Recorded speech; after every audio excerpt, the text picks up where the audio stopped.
Hello guys, ఈ cinema review చూసే ముందు వెల్కమ్ టు ఈ సినిమా. తిరగబడరా సామి 1 hour 52 minutes రన్ టైమ్ తో ఆగస్టులో థియేటర్స్ రిలీజ్ అయిన ఈ సినిమా ఇప్పుడు ఆహాలో స్ట్రీమ్ అవుతుంటే చూడటం జరిగింది. ఈ సినిమాలో Raj Tarun, Malvi Malhotra, Mannara Chopra and Makarand Deshpande lead roles చేశారు. ఇంతకీ విషయం ఏంటంటే, తప్పిపోయిన వాళ్ళని వెతికి పెట్టే పని చేస్తుంటాడు మన హీరో. అదే టైంలో ఒక అమ్మాయితో పెళ్ళి అయి హ్యాపీగా ఉండే టైంలో అనుకోకుండా ఒక ప్రాబ్లం వస్తుంది. ఆ ప్రాబ్లం ఏంటి అండ్ దాని నుంచి బయటపడగలిగారా లేదా అండ్ లాస్ట్కి ఏం జరిగింది అనేదే స్టోరీ. ఒక పాత చింతకాయ పచ్చడిని టేస్ట్ లేకుండా మనకిస్తే ఎలా ఉంటుందో అదే ఈ సినిమా.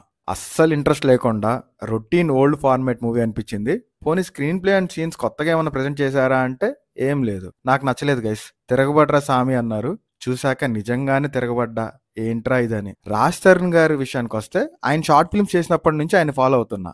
ఆయన నుంచి ఇలాంటి సినిమాలు వస్తున్నాయంటే కొంచెం డిసప్పాయింట్మెంటే. మీరు మళ్ళీ మంచి సినిమాలతో వస్తే ఖచ్చితంగా తెలుగు సినిమా వ్యూవర్స్ ఎంకరేజ్ చేస్తారు. రాజ్ తరుణ్ గారు మంచి కంబ్యాక్ ఇస్తారు అనుకుంటున్నాను. ఇంకా సినిమాలో సాంగ్స్ అయితే జస్ట్ ఓకే.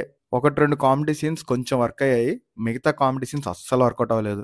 ఒక్క సాంగ్ అయితే ఎందుకు వచ్చింది ఏంటి ఇలా ఉంది అనిపిస్తుంది, అస్సలు బాగాలేదు. యాక్టర్స్ పర్ఫార్మెన్స్ కొందరు బాగున్నా కొందరు సరిగ్గా లేవు, ఓవర్ యాక్షన్ చేశారు. విలన్ అయితే అస్సలు సెట్ అవ్వలేదు. స్టోరీ, స్క్రీన్ ప్లే, డైరెక్షన్ పెద్ద డ్రాబ్యాక్ సినిమాకి. ట్విస్ట్ ని ముందే గెస్ చేస్తాం, అస్సలు ఇంట్రెస్టింగ్ గా ప్రెజెంట్ చేయలేదు. ఓవరాల్ గా ఒక ముక్కలో చెప్పాలంటే నేను చాలా డిసప్పాయింట్ గైస్. పిచ్చ బోర్ కొట్టింది. మన ఈ సినిమా రేటింగ్ వచ్చేసి 1.5/5. మీకు కనుక ఈ రివ్యూ నచ్చితే లైక్ చేసి మన ఛానల్ని సబ్స్క్రైబ్ చేసుకోండి. Thank you. మీ ఈ సినిమా.